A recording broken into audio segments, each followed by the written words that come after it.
ਦਸੰਬਰ 1952 ਦੀ ਸਖਤ ਤਰੀਨ ਸਰਦੀ ਦੀ ਰਾਤ ਲੰਡਨ ਜੈਸਾ ਸ਼ਹਿਰ ਜਿਹੜਾ ਬਹੁਤ ਜ਼ਿਆਦਾ ਸਰਦ ਹੈ, ਉੱਥੋਂ ਦੇ ਲੋਕਾਂ ਜਿਸ ਟਾਈਮ ਰਾਤ ਗੁਜ਼ਾਰੀ, ਸਵੇਰ ਉੱਠੇ ਤੇ ਉਹਨਾਂ ਨੂੰ ਕਿਸੇ ਨੂੰ ਹੀ ਆਪਣਾ ਨਾਲ ਆਲਾ ਘਰ ਵੀ ਨਜ਼ਰ ਨਾ ਆਵੇ, ਨਾ ਕੋਈ ਬਾਜ਼ਾਰ ਨਜ਼ਰ ਆਵੇ, ਨਾ ਕੋਈ ਟ੍ਰੈਫਿਕ ਨਜ਼ਰ ਆਵੇ। ਸਾਰੀਆਂ ਫਲਾਈਟਾਂ ਕੈਂਸਲ, ਹਰ ਸ਼ੈ ਜਿਹੜੀ ਉਹ ਕੈਂਸਲ ਹੋ ਚੁੱਕੀ ਤੇ ਉਹ ਬੜੇ ਪਰੇਸ਼ਾਨੀ ਦੇ ਆਲਮ ਵਿੱਚ ਉਸ ਦਿਨ ਉਹਨਾਂ ਇੱਕ ਨਵੀਂ ਚੀਜ਼ ਦੇਖੀ ਜਿਹੜੀ ਹੈ ਸਮੋਗ। ਬਿਸਮਿल्लाह रहमान रहीम, अस्सलाम वालेकुम। ਅੱਜ ਅਸਾਂ ਗੱਲ ਕਰਨੀ ਹੈ ਸਮੋਗ ਦੇ ਬਾਰੇ ਦੇ ਵਿੱਚ, ਜਿਹੜਾ ਕਿ ਤੁਸੀਂ ਵੇਖਦੇ ਪਏ ਹੋ ਸਾਡੇ ਮੁਲਕ ਦੇ ਵਿੱਚ ਜ਼ਿੰਦਗੀ ਨੂੰ ਅਜੀਰਨ ਬਣਾਈ ਖਲੋਤੀ। ਪਿਛਲੇ ਸਾਲ ਵੀ ਬਹੁਤ ਜ਼ਿਆਦਾ ਆਈ ਤੇ ਇਸ ਸਾਲ ਹੀ ਬਹੁਤ ਜ਼ਿਆਦਾ। ਸਿਰਫ ਸਾਡੇ ਕੋਲ ਨਹੀਂ, ਸਾਡਾ ਪੜੋਸੀ ਮੁਲਕ ਇੰਡੀਆ ਤੇ ਨਾਲ ਜਿਹੜਾ ਚਾਈਨਾ ਉਹ ਸਾਡੇ ਨਾਲ ਥੋੜੇ ਅਸਰਅੰਦਾਜ਼ ਹੈ, ਲੇਕਿਨ ਜ਼ਿਆਦਾਤਰ ਅਸੀਂ ਦੋ ਮੁਲਕ ਜਿਹੜੇ ਇਸ ਦੇ ਵਿੱਚ ਅਸਰਅੰਦਾਜ਼ ਹੋ ਰਹੇ ਤੇ ਦੋਵੇਂ ਹੀ ਇੱਕ ਦੂਜੇ ਉੱਤੇ ਹੀ ਮਲਦੇ ਪਏ ਨੇ। ਇੱਕ ਆਖਦਾ ਜੀ ਤੇਰੀ ਵਜ੍ਹਾ ਤੋਂ ਤੇ ਦੂਆ ਆਖਦਾ ਤੇਰੀ ਵਜ੍ਹਾ ਤੋਂ।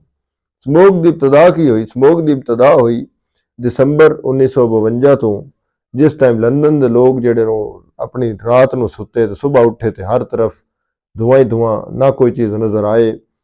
ਉਸ ਵਜ੍ਹਾ ਤੋਂ ਤਕਰੀਬਨ 12,000 ਬੰਦੇ ਜਿਹੜੇ ਉਹ ਫੌਤ ਹੋ ਗਏ, ਜਿਹੜੇ ਮਰ ਗਏ। ਤੇ ਉਸ ਤੋਂ ਇਲਾਵਾ ਜਿਹੜੇ ਬੰਦੇ ਦਮੇ ਦਾ ਸ਼ਿਕਾਰ ਹੋਏ, ਸਾਹ ਦੀਆਂ ਬਿਮਾਰੀਆਂ ਦੇ ਸ਼ਿਕਾਰ ਹੋਏ, ਉਹਨਾਂ ਦੀ ਤਾਦਾਦ ਲੱਖਾਂ 'ਚ। ਅਸਲ ਦੇ ਵਿੱਚ ਇਹਦੀ ਵਜੂਹਾਤ ਕੀ ਬਣੀਆਂ? ਵਜੂਹਾਤ ਇਹ ਬਣੀਆਂ ਵੀ ਜਿਸ ਟਾਈਮ ਬਰਤਾਨੀਆ ਦੀ ਹਕੂਮਤ ਇੰਡੀਆ 'ਚ ਆਈ, ਤੁਸੀਂ ਵੇਖਦੇ ਹੋ ਉਸ ਟਾਈਮ ਸਾਰੀਆਂ ਚੀਜ਼ਾਂ ਜਿਹੜੀਆਂ ਉਹ ਇੱਥੋਂ ਰਾ ਮਟੀਰੀਅਲ ਲੈ ਕੇ ਗਿਆ ਵੈਂਦਾ ਹੀ। ਲੰਡਨ ਦੇ ਵਿੱਚ ਮੈਨਚੈਸਟਰ ਸਿਟੀ ਜਿਹੜਾ ਹੈ ਉਸ ਦੀ ਬੇਸਿਕ ਜਗ੍ਹਾ ਹੈ ਜਿੱਥੇ ਜ਼ਿਆਦਾਤਰ ਇੰਡਸਟਰੀਜ਼ ਲਾਈਆਂ ਗਈਆਂ, ਫੈਕਟਰੀਆਂ ਲਾਈਆਂ ਗਈਆਂ। ਉਹ ਜਿਹੜੇ ਕਾਰਖਾਨੇ ਲਾਏ ਗਏ ਉਹ ਚਲਦੇ ਵੀ ਕੋਲ ਤੇ ਆਣ ਕੋਇਲਾ ਤੇ ਉਹ ਬਹੁਤ ਜ਼ਿਆਦਾ ਧੂਆਂ ਛੋੜਦੇ ਹਨ। ਜ਼ਾਹਿਰੀ ਗੱਲ ਹੈ, ਕੋਇਲੇ ਦਾ ਧੂਆਂ ਕਾਲਾ ਹੁੰਦਾ। ਅੱਛਾ, ਉਹ ਧੂਆਂ ਛੋੜਿਆ ਵੈਂਦਾ। ਫਿਰ ਉਸ ਟਾਈਮ ਨਵੀਂ ਗੱਡੀਆਂ ਆਈਆਂ, ਗੱਡੀਆਂ ਜਿਸ ਟਾਈਮ ਆਈਆਂ ਉਹ ਵੀ ਉਸ ਟਾਈਮ ਡੀਜ਼ਲ ਇੰਜਨ ਹਨ, ਉਹ ਵੀ ਜ਼ਿਆਦਾ ਧੂਆਂ ਛੋੜਦੇ ਹਨ। ਉਹ ਇੱਕ ਜ਼ਿਆਦਾ ਤੋਂ ਜ਼ਿਆਦਾ ਉਸ ਦੌਰ ਨੂੰ ਆਖਿਆ ਵੈਂਦਾ ਇੰਡਸਟਰੀਅਲ ਦੌਰ, ਜਾਂ ਉਸ ਨੂੰ ਆਖਿਆ ਜਾਣਾ ਕਾਰਖਾਨੇ ਵਾਲਾ ਦੌਰ। ਉਸ ਟਾਈਮ ਲੰਡਨ ਦੇ ਵਿੱਚ ਬਹੁਤ ਜ਼ਿਆਦਾ ਫੈਕਟਰੀਆਂ ਲਾਈਆਂ ਗਈਆਂ। ਇੱਥੋਂ ਹਰ ਸ਼ਹਿਰ ਰਾ ਮਟੀਰੀਅਲ ਦੀ ਸੂਰਤ ਪਿੱਛੇ ਵੈਂਦਾ ਹੈ, ਉੱਥੇ ਜਨਾਬ ਉਹ ਚੀਜ਼ਾਂ ਬਣਾਈਆਂ ਵੈਣੀਆਂ ਤੇ ਫਿਰ ਵਾਪਸ ਇਹਨਾਂ ਹੀ ਮੁਲਕਾਂ ਦੇ ਵਿੱਚ ਭੇਜਿਆ ਜਾਣਾ। ਉਹ ਸਾਰਾ ਇੰਡਸਟਰੀਅਲ ਦੌਰ ਹੈ ਜਿਹੜਾ ਲੰਡਨ ਦੇ ਵਿੱਚ ਉਸ ਟਾਈਮ ਸ਼ੁਰੂ ਹੋਇਆ। ਤੇ ਉਸ ਤੋਂ ਇਲਾਵਾ ਅਮਰੀਕਾ ਦੇ ਵਿੱਚ ਸ਼ੁਰੂ ਹੋਇਆ ਤੇ ਉਹ ਇਲਾਕੇ ਸਾਰੇ ਇਸ ਸਮੋਗ ਦੀ ਲਪੇਟ ਵਿੱਚ 19ਵੀਂ ਸਦੀ ਦੇ ਵਿੱਚ ਆਉਣਾ ਸ਼ੁਰੂ ਹੋਏ। 1952 ਦੇ ਵਿੱਚ ਬਹੁਤ ਜ਼ਿਆਦਾ। ਉਸ ਤੋਂ ਬਾਅਦ ਜਿਹੜਾ ਉਹ ਅਮਰੀਕਾ ਦੇ ਹਾਲ ਉਸ ਰੁਖ ਕੀਤਾ, ਅਮਰੀਕਾ ਦੇ ਵਿੱਚ ਬਹੁਤ ਜ਼ਿਆਦਾ ਸਮੋਗ ਹੋਈ। ਲੇਕਿਨ ਉਹਨਾਂ ਮੁਲਕਾਂ ਨੇ ਕੀ ਕੀਤਾ? ਉਹਨਾਂ ਮੁਲਕਾਂ ਨੇ ਇਸ ਦੀਆਂ ਖਾਤਮੇ ਵਾਸਤੇ ਬਹੁਤ ਜ਼ਿਆਦਾ ਇਕਦਾਮਾਤ ਉਠਾਏ। ਲੰਡਨ ਦੇ ਵਿੱਚ ਇੰਗਲੈਂਡ ਨੇ 1956 ਦੇ ਵਿੱਚ ਇੱਕ ਬਿੱਲ ਪਾਸ ਕੀਤਾ ਜਿਸ ਨੂੰ ਉਹਨਾਂ ਕਲੀਨ ਏਅਰ ਐਕਟ ਦਾ ਨਾਂ ਦਿੱਤਾ, ਜਿਸ ਦੇ ਵਿੱਚ ਉਹਨਾਂ ਆਖਿਆ ਸੀ ਆਪਣੀ ਫਿਜ਼ਾ ਨੂੰ ਸਾਫ਼ ਕਰਨਾ।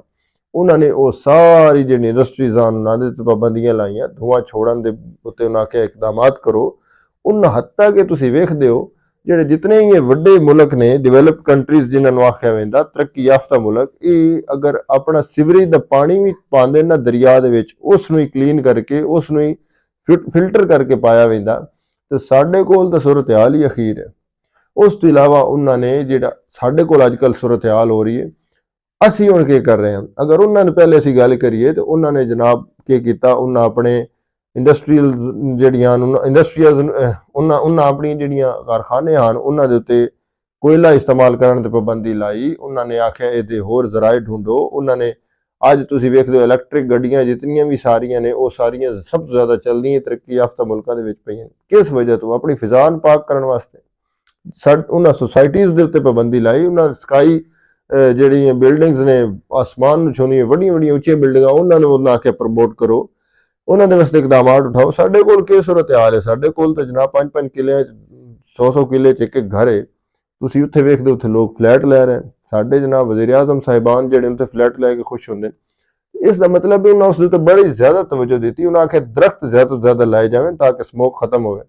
ਔਰ ਸਾਡੇ ਕੋਲ ਕੀ ਕੀਤਾ ਜਾਂਦਾ? ਸਾਡੇ ਕੋਲ ਕੋਈ ਵੀ ਆਫਤ ਆ ਜਾਏ, ਸਾਡਾ ਸਭ ਤੋਂ ਵੱਡਾ ਜਿਹੜਾ ਨਾ ਉਸਦਾ ਅਸੀਂ ਆਫਤ ਕੰਟਰੋਲ ਕਰਨ ਦਾ ਟੂਲ ਜਿਹੜਾ ਇਸਤੇਮਾਲ ਕਰਦੇ ਹਾਂ ਉਹ ਕਰਦੇ ਹਾਂ ਅਸੀਂ ਆਪਣੇ ਸਕੂਲ ਬੰਦ ਕਰ ਦਿੰਦੇ ਹਾਂ ਕਿਸੇ ਵੀ ਕਿਸਮ ਦੀ। ਹੁਣ ਸਮੋਗ ਜਿਹੜੀ ਉਹ ਆਈ, ਪਿਛਲੇ ਸਾਲ ਆਈ, ਸਕੂਲ ਬੰਦ ਹੋ ਗਏ। ਇਸ ਸਾਲ ਆਈ ਹਫਤਾ ਇੱਕ ਛੁੱਟੀਆਂ ਪਹਿਲੇ ਗੁਜ਼ਰੀਆਂ।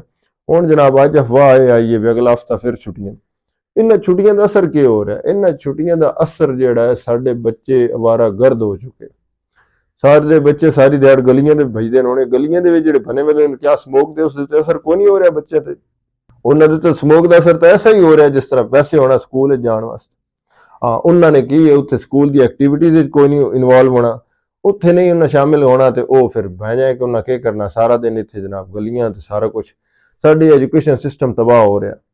ਇਸ ਤੋਂ ਅਗਰ ਅਸੀਂ ਇਸ ਦੇ ਪ੍ਰੀਕਾਸ਼ਨਸ ਕੀ ਹਨ, ਇਹਨਾਂ ਦੀਆਂ ਇਹਤਿਆਤਾਂ ਕੀ ਹਨ, ਬਈ ਸਾਡੇ ਕੋਲ ਤੁਸੀਂ ਵੇਖਦੇ ਪਏ ਇਸ ਟਾਈਮ ਜ਼ਰਈ ਰਕਬਿਆਂ ਨੂੰ ਖਤਮ ਕੀਤਾ ਜਾ ਰਿਹਾ। ਹਰ ਤਰਫ ਸੁਸਾਇਟੀਆਂ ਬਣ ਰਹੀਆਂ ਹਨ ਜਨਾਬ, ਪਲਾਟ ਕੱਟੇ ਜਾ ਰਹੇ ਹਨ। ਡੈਡ ਇਨਵੈਸਟਮੈਂਟ ਜਿਹੜੀ ਸਾਡੇ ਮੁਲਕ ਨੂੰ ਲੈ ਕੇ ਡੁੱਬ ਗਈ, ਇਸ ਡੈਡ ਇਨਵੈਸਟਮੈਂਟ ਨੂੰ ਨਹੀਂ ਰੋਕਿਆ ਜਾ ਰਿਹਾ, ਬਜਾਏ ਇਸ ਦੇ ਕਿ ਅਸਾਂ ਜਨਾਬ ਆਪ ਹੀ ਹੈ ਹੁਣ ਜਿਹਨੇ ਸਾਡੇ ਸਾਰੇ ਇਹਨਾਂ ਤਰੱਕੀ ਯਾਫਤਾ ਮੁਲਕਾਂ ਕਾਰਖਾਨੇ ਸੱਟ ਦਿੱਤੇ ਹਨ, ਕੋਇਲੇ ਤੇ ਚੱਲਣ ਵਾਲੇ ਬਿਜਲੀ ਦੇ ਕਾਰਖਾਨੇ, ਉਹ ਅਸਾਂ ਜਨਾਬ ਆਪਣੇ ਕੋਲ ਲਾਏ।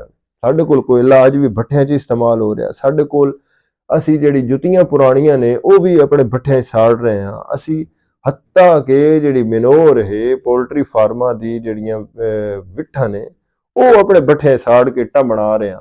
ਤੁਸੀਂ ਵੇਖਦੇ ਹੋ ਕਿਤਨਾ ਧੂੰਆਂ ਛੋੜਿਆ ਜਾ ਰਿਹਾ। ਤੇ ਉਸ ਦੇ ਵਾਸਤੇ ਅਸੀਂ ਕੀ ਇਕਦਾਮਾਤ ਕਰਦੇ ਹਾਂ? ਕੁਝ ਵੀ ਨਹੀਂ। ਦਰਖਤ ਅਸਾਂ ਕੱਟ ਕੇ ਸਾਰੇ ਖਤਮ ਕਰ ਦਿੱਤੇ। ਸਾਡੇ ਸਾਰੇ ਸ਼ਹਿਰ ਲੈਂਟਰ ਹੋ ਗਏ। ਗਰਮੀਆਂ ਦੇ ਵਿੱਚ ਗਰਮੀ ਇੰਤਹਾਈ ਜ਼ਿਆਦਾ ਪਉਂਦੀ, ਸਰਦੀਆਂ ਦੇ ਵਿੱਚ ਨਵੰਬਰ ਦਾ ਮਹੀਨਾ ਹੁੰਦਾ ਤੇ ਅਸੀਂ ਉਂਝ ਮੁਲਕ ਪੂਰਾ ਬੰਦ ਹੋਏ ਪਏ ਹਾਂ ਸਮੋਕ ਦੀ ਵਜ੍ਹਾ ਤੋਂ। ਜਾਂ ਇਸ ਦੇ ਅਸੀਂ ਇਹੀ ਇਕਦਾਮਾਤ ਨੇ ਵੀ ਅਸੀਂ ਜਨਾਬ ਸਕੂਲ ਬੰਦ ਕਰ ਦਈਏ, ਬਸ ਇਹ ਹੋਰ ਇਸ ਤੋਂ ਇਲਾਵਾ ਕੋਈ ਨਹੀਂ ਹੈ। ਅੱਜ ਦੀ ਇਹ ਵੀਡੀਓ ਦੇ ਵਿੱਚ ਇਹ ਮੈਸੇਜ ਆਈ, ਇੱਕ ਤਾਂ ਸਾਡੀ ਹਕੂਮਤ ਵਾਸਤੇ ਹੈ ਵੀ ਉਹ ਇਸ ਦੇ ਉੱਤੇ ਥੋੜੀ ਜਿਹੀ ਤਵੱਜੋ ਦੇਵੇ, ਬਈ ਜਿਹੜੇ ਦੂਸਰੇ ਉਹਨਾਂ ਦੇ ਕਰਨ ਵਾਲੇ ਕੰਮ ਹਨ ਉਹ ਵੀ ਕਰਨ ਤੇ ਪੂਰੇ ਸਾਲ ਹੀ ਤਕਰੀਬਨ ਉਸ ਰੂਟੀਨ ਨੂੰ ਲੈ ਕੇ ਚੱਲਣ। ਇਹ ਨਹੀਂ ਵੀ ਇਸੇ ਮਹੀਨੇ ਆ ਕੇ ਸਕੂਲ ਬੰਦ ਕਰਕੇ ਬਸ ਜੀ ਠੀਕ ਹੈ। ਤੇ ਦੂਸਰਾ ਸਾਡੀ ਆਪਣੀ ਵੀ ਕੋਈ ਜ਼ਿੰਮੇਵਾਰੀਆਂ ਨੇ ਸ਼ਹਿਰੀਆਂ ਦੇ ਵੀ, ਅਸੀਂ ਆਪਣਾ ਮਾਹੌਲ ਵੀ ਸਾਫ਼ ਕਰੀਏ। ਸਾਡੇ ਕੋਲ ਕੀ ਹੋ ਰਿਹਾ? ਸਾਡੇ ਕੋਲ ਜਨਾਬ ਸਾਰੇ ਜਹਾਨ ਦੇ ਰੈਪਰ ਕਾਗਜ਼ ਅਸੀਂ ਇਕੱਠੇ ਕਰਕੇ ਚੱਕਾਂ ਦੇ ਵਿੱਚ ਵੇਖ ਲਓ, ਸ਼ਹਿਰਾਂ 'ਚ ਰੂੜੀਆਂ ਤੇ ਸੁੱਟਦੇ ਹਾਂ, ਕਚਰੇ ਦੇ ਉੱਤੇ ਸੁੱਟਦੇ ਹਾਂ। ਉਹਨਾਂ ਕਚਰਾ ਕੁੰਡੀਆਂ ਨੂੰ ਥੋੜੀ ਦੇਰ ਬਾਅਦ ਅੱਗ ਲਾ ਦਿੱਤੀ ਜਾਂਦੀ। ਆਮ ਤੁਸੀਂ ਸ਼ਹਿਰ ਲੱਗਦੇ ਵੇਂਦੇ ਹੁੰਦੇ ਹੋ ਕਚਰਾ ਕੁੰਡੀਆਂ 'ਚ ਧੂੰਆਂ ਨਿਕਲ ਰਿਹਾ ਹੁੰਦਾ। ਕਿਤਨੀ ਜ਼ਿਆਦਾ ਉਹ ਸਾਡੇ ਵਾਸਤੇ ਸ਼ਰਮਿੰਦਗੀ ਦੀ ਬਾਇਸ। ਤੁਸੀਂ ਪਾਕਿਸਤਾਨ ਦਾ ਕੋਈ ਵੀ ਸ਼ਹਿਰ ਵੇਖ ਲਓ, ਉਹਦੀ ਜਿਹੜਾ ਦਾਖਲੀ ਰਸਤਾ ਉਹ ਸੀ ਨਾ, ਉਹ ਤੁਹਾਨੂੰ ਉਹਦਾ ਇਸਤਕਬਾਲ ਕੌਣ ਕਰ ਰਿਹਾ ਸੀ? ਕਚਰਾ ਕਰ ਰਿਹਾ ਸੀ। ਕਚਰੇ ਦੇ ਪੂਰੇ ਪਹਾੜ ਬਣੇ ਪੈਣ ਸਾਡੇ ਕੋਲ। ਇਹ ਸਾਨੂੰ ਸਾਡੇ ਸ਼ਹਿਰੀਆਂ ਨੂੰ ਕੋਈ ਸੋਚਣਾ ਚਾਹੀਦਾ ਵੀ ਕੋਈ ਅਸੀਂ ਆਪਣੀ ਕੋਈ ਜ਼ਿੰਮੇਵਾਰੀਆਂ ਨਿਭਾਈਏ ਤੇ ਹਕੂਮਤ ਨੂੰ ਸੋਚਣਾ ਚਾਹੀਦਾ ਵੀ ਸਮੋਗ ਨੂੰ ਕੰਟਰੋਲ ਕਰਨ ਦੇ, ਇਸ ਦੇ ਕਾਬੂ ਪਾਉਣ ਦੇ ਹੋਰ ਹੀ ਕੋਈ ਇਕਦਾਮਾਤ ਕਰਨ, ਬਜਾਏ ਇਸ ਦੇ ਕਿ ਸਭ ਤੋਂ ਵੱਡਾ ਕਦਮ ਹੀ ਉਠਾਇਆ ਜਾਂਦਾ ਵੀ ਸਕੂਲਾਂ ਛੁੱਟੀਆਂ ਕਰ ਦਿਓ। ਅੱਜ ਦੀ ਇਹ ਵੀਡੀਓ ਬੜੀ ਜ਼ਰੂਰੀ ਮੈਂ ਸਮਝੀ। ਉਮੀਦ ਕਰੇ ਨਾ ਤੁਹਾਨੂੰ ਪਸੰਦ ਆਸੀ। ਅੱਲਾਹ ਹਾਫਿਜ਼।